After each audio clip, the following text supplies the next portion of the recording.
Pada hari ini, tajuknya adalah Perayaan di Malaysia, Standard Kandungan, di mana kamu dapat menyatakan perayaan masyarakat di Malaysia dan juga menjelaskan tujuan sambutan perayaan di Malaysia.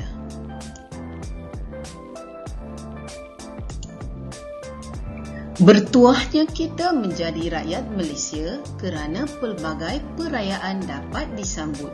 Sebagai masyarakat yang berbilang kaum, kita merayakan pelbagai jenis perayaan pada setiap tahun. Ada perayaan yang disambut untuk memenuhi tuntutan agama, memperingati peristiwa penting atau mengekalkan budaya yang diwarisi. Kita harus berasa bangga dengan pelbagai keunikan yang ada di negara kita.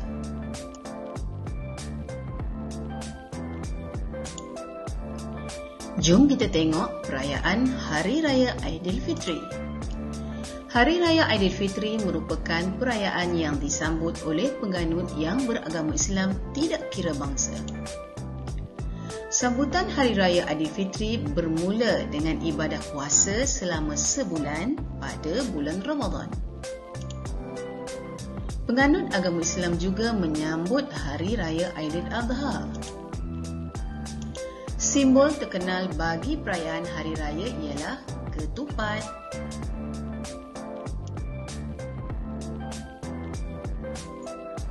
Perayaan seterusnya Deepavali.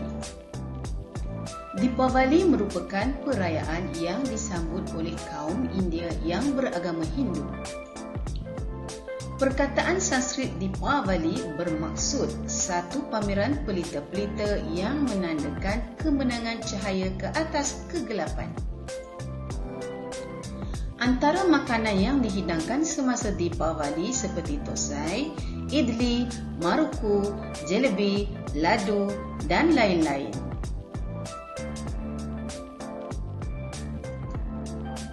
Tahun Baru Cina. Tahun Baru Cina dan Hari Wesak disambut oleh masyarakat Cina yang beragama Buddha. Sebelum Hari Tahun Baru bermula, sanak saudara yang jauh akan kembali berkumpul. Rumah-rumah dihiasi dengan buah limau sebagai simbol murah rezeki. Antara makanan yang dihidangkan semasa Tahun Baru Cina seperti yisang, kuih bakul, daging dan itik salai, kuih pulut dan limau mandarin.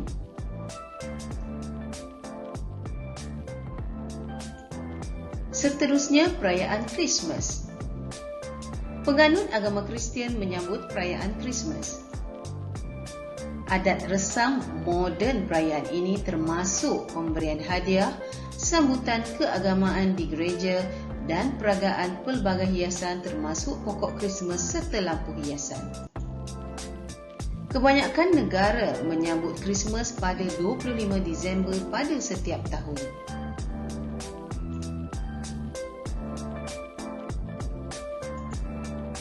Pernah dengar perayaan Loy Krathong?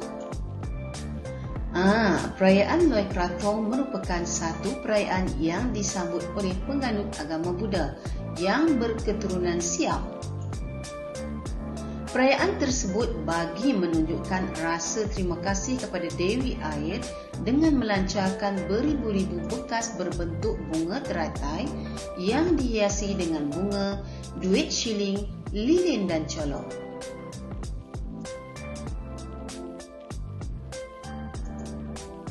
Perayaan Vaisakhi. Perayaan Vaisakhi disambut oleh masyarakat Sikh. Perayaan ini adalah pesta menuai di Punjab, India dan ia juga menandakan bermulanya tahun menuai baru. Hari Vaisakhi disambut pada 13 April setiap tahun. Mereka akan melawat Gurdwara ataupun kuil dan mengadakan perarakan. Semua penganut akan ke kuil untuk bersembahyang dan menghidangkan makanan kepada orang lain.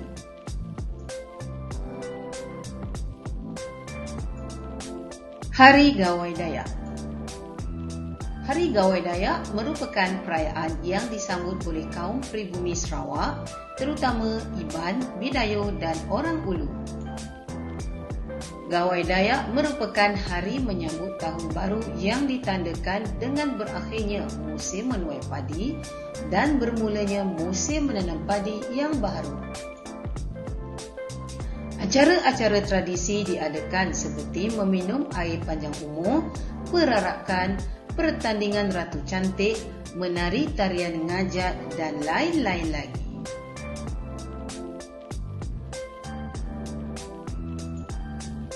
Jispai. Sambutan Tahun Baru orang asli dikenali sebagai Jispai.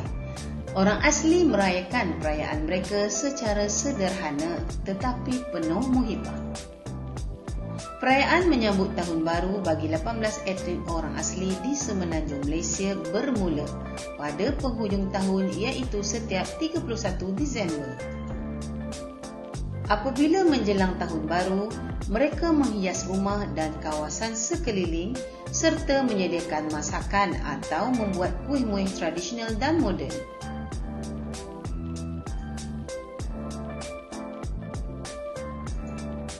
Sebentar tadi kita dah lihat perayaan-perayaan yang terdapat di Malaysia. Jom kita lihat pula tujuan dan nilai kepentingan sambutan perayaan di Malaysia. Perayaan ini telah memberi satu dimensi baru kepada masyarakat kita dan luar tentang erti perayaan sebenar. Seperti yang kita pelajari tadi, negara kita memiliki perayaan tersendiri dan diraikan bersama-sama. Perayaan ini dapat meningkatkan hubungan dan interaksi antara penduduk yang berbilang kaum. Semua pihak memahami dan terlibat dalam perayaan yang disambut oleh kaum lain. Selain itu, golongan remaja mampu memahami erti perpaduan negara ini.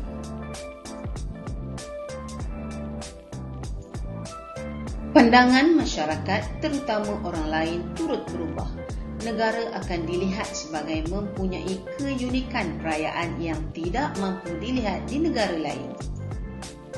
Kepelbagaian perayaan ini menyebabkan ekonomi negara terus bertambah memandangkan pesta pembelian akan dijalankan untuk setiap perayaan yang disambut oleh masyarakat. Kesimpulannya, perayaan yang ada di negara kita bukanlah sesuatu kekangan tetapi rahmat yang harus digunakan dengan sebaik mungkin. Kita harus menjadikan perayaan sebagai cubaan untuk merapatkan hubungan.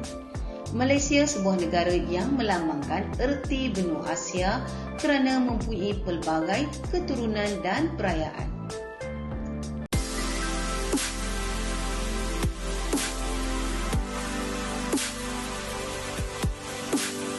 Jangan lupa like dan subscribe.